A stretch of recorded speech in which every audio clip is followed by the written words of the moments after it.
of love. Oh, total amazement.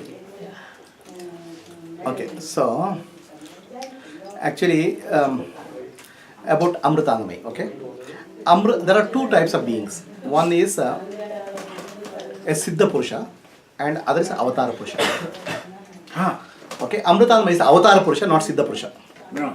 Okay, so that means a higher consciousness coming down to the earth, whereas a person who does sadhana and goes back is called Siddha Purusha. It's lower consciousness trying to go to higher. High consciousness. Okay, so Amritanamai is not a Siddha Purusha. Okay. Okay, so Amritanamai is a avatar, means already enlightened. There's no enlightenment further possible, right? So she does that sadhana for teaching others, inspiring others, Ah. right? Okay. It's like a choreographer doing dance to teach others dancing. Yes, Choreographer doesn't do dancing. yes. But Yes. he does the dancing to teach others. Okay, so she did the sadhana very intense for teaching others. It's a very different category of sadhana compared to other people. So her sadhana was only for teaching purpose, not for realization purpose.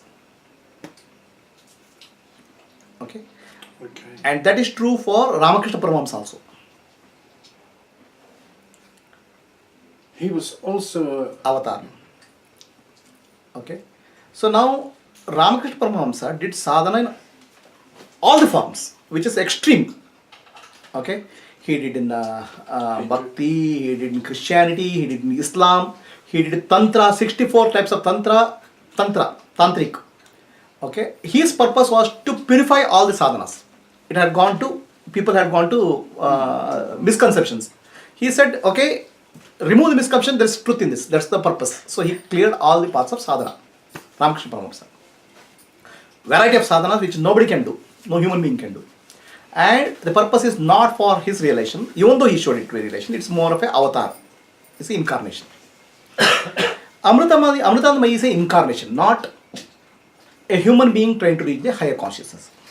Which means actually there will be a thin veil, very thin veil, thin ignorance, not full, while birth.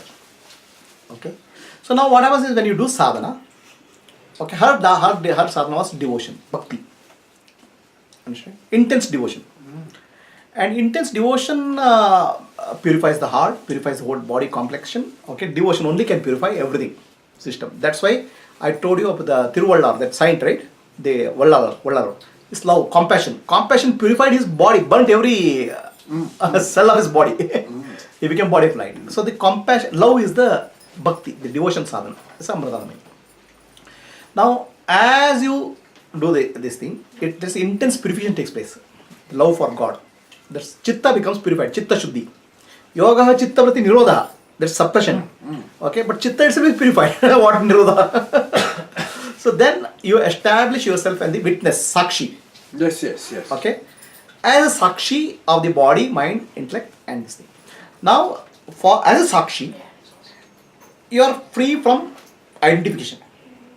You are not identifying, but you can identify with any bhava at will, not by force. Okay, it is something like this. Okay, a good actor can become a beggar. He can act very well. Yes. Okay, he takes the role. So that's where her body. Okay, body is a vehicle, and consciousness is pure, sakshi. Now this consciousness at will can convert this body into body of Krishna or body of Kali. The body. Understand? The vehicle. But consciousness will identify and act on that. Yes. Okay. The first time I met Amritanamai, it was not very popular, right? At that time it was very small crowd. Okay, I'll just tell you what happened to me. She was not popular. But this was before you became. No, I became enlightened. After that I met also. After you met her. Yes. Okay, I went through several stages of enlightenment. In the one level of enlightenment was God consciousness I was going through. Yes. Which is still there is a ego, there is a separation. Okay, it is not full liberation. but it was full devotion stage.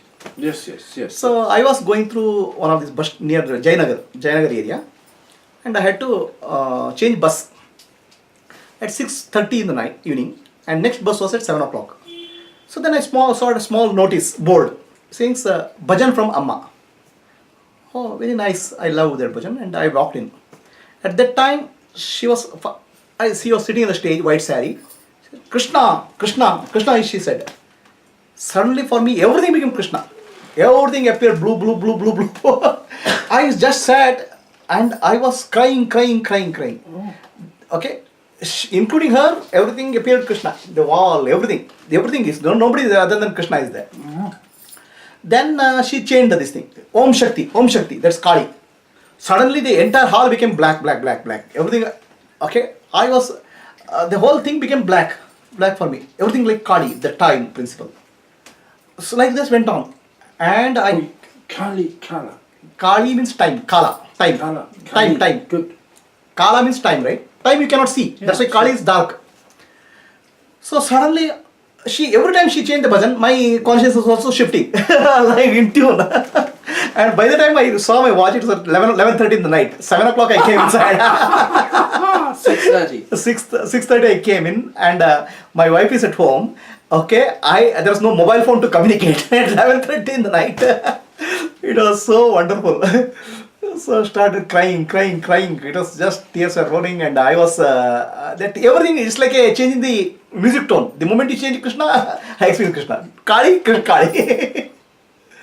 So that was the time my consciousness had not become witness. Okay, I was still identified with ego, but ego was identified with the God consciousness. So then the mind is still that this thing God that can change.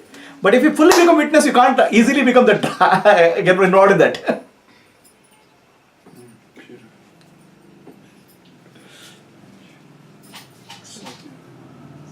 This has been the most beautiful satsang I've had since I came to India.